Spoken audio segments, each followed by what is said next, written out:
প্রত্যেকে কালিমাত শুকর আদায় করছে আলহামদুলিল্লাহ। আল্লাহ মহানবী সাল্লাল্লাহু আলাইহি ওয়াসাল্লামে অফরন্ত সালামের নজরানা পেশ করছি।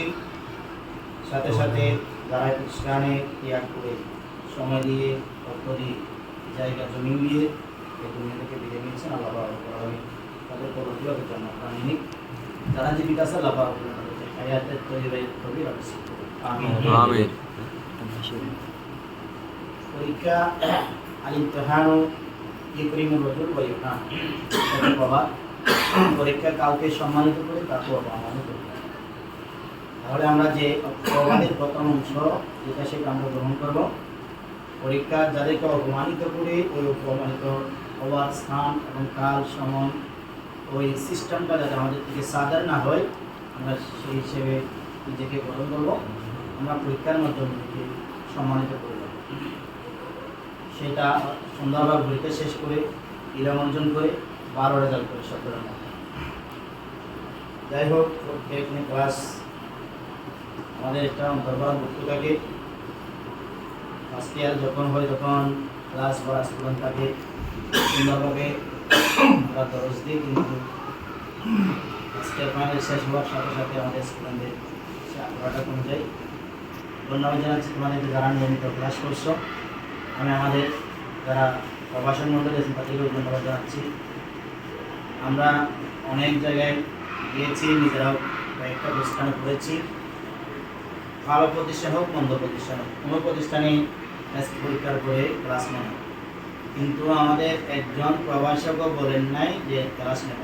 আমি বলছি আমি ক্লাস নেব না, ক্লাস করবেন না, যখন ক্লাস দরকার তখন আসেন এবং ক্লাস নেব না। কিন্তু আমাদের শিক্ষার্থীরা আসছে যথাসময়, আমরা নেব না বলেও ক্লাস নিচ্ছি। তোমরা আসছো যে সেটা হচ্ছে তোমাদের সে জ্ঞান অর্জন করার সে আগ্রহ, আমরা ক্লাস করছি সেটা হচ্ছে আমাদের ধর্মের পরিচয়। এক সর্বশেষ পর্যন্ত তোমরা ক্লাস করছো, আর আমাদের প্রবাসন মন্ডলীগণ সেই পড়ালেখা পরিচালনা করেছেন। প্রত্যেকে ওই জাহানের কামিয়াব অর্জন করার করবো।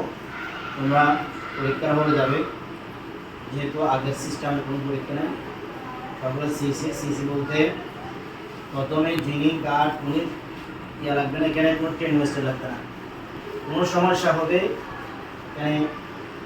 আমি যেটা দেখছি এটা হচ্ছে আমাদের এই বোর্ডের মতো, বুক যেটা আছে সেটার মতো মনিটরটা, আমি প্রত্যেকটা রুমে জুম করে দেখতেছি। কোনো সমস্যা হচ্ছে তোমাদের কি বুঝে বলবো না, এখানে ডিউটি যেখানে বর্ধন করছে ওখানে ইনভিজিলেটর যিনি আছেন ওনার নাম্বার আছে, ওখানে কল করছে, উনি আপনি অফিস আসেন, অফিস আসলে ওই সিসিটা দেখাবে, ওই ভিডিও দেখাবে, তাহলে ওখানে এখান থেকে প্রথমে ড্র করবে, ওকে নোটিশ দিবে। এটা হচ্ছে সচিবের পক্ষ থেকে। যদি হঠাৎ ঘটনাক্রমে যদি ইয়েলো স্যার দেখবে, ডিসি দেখবে, এডিসি দেখবে, সর্বশেষ মাদ্রাসা বোর্ড অধিদপ্তর সবাই দেখতেছে, পাসওয়ার্ড সবার কাছে দেওয়া আছে, তাহলে সবাই দেখতেছে। হুট করে যদি হঠাৎ কে কোন রুমে ঢুকতেছে, মনে করেন আমাদের এখানে সিসি আছে প্রায় 30-40টা, তো কোন ক্লাসের অধ্যক্ষ মহোদয় সিসি দেখতেছে কোনো টিচার জানা, সেই জন্য জানবে যে সবাই আমাদের সিসিটা দেখতেছেন, এই সবাই হুঁশিয়ার থাকে।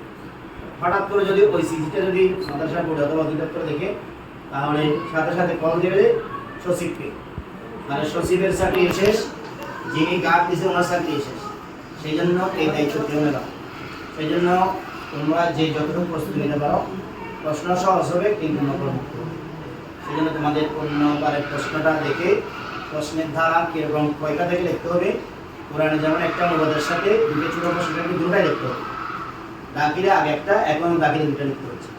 প্রথমে তোমাদের এই প্রশ্নের ধারাটা লিখতে হবে সহজে, যেটা সহজ লিখে আগে প্রথমে ফার্স্ট নির্ভর ফার্স্ট যেটা করতে পারবে সেটা আগে লিখে দেবে। পাশেটা লিখতে পার, পাশেটা লেখার পর পাশের আনসার শেষ করার পর বাকিগুলো তোমরা এরপরে আস্তে ধীরে চেষ্টা করবে। ব্যবহার ঠিক রাখবে, সাথে অসৎ উপায় অবলম্বন সেটা কল্পনা করবা। সেই জন্য তোমরা ভালো করে প্রস্তুতি নেবে। বাকি কথা বলবে আমার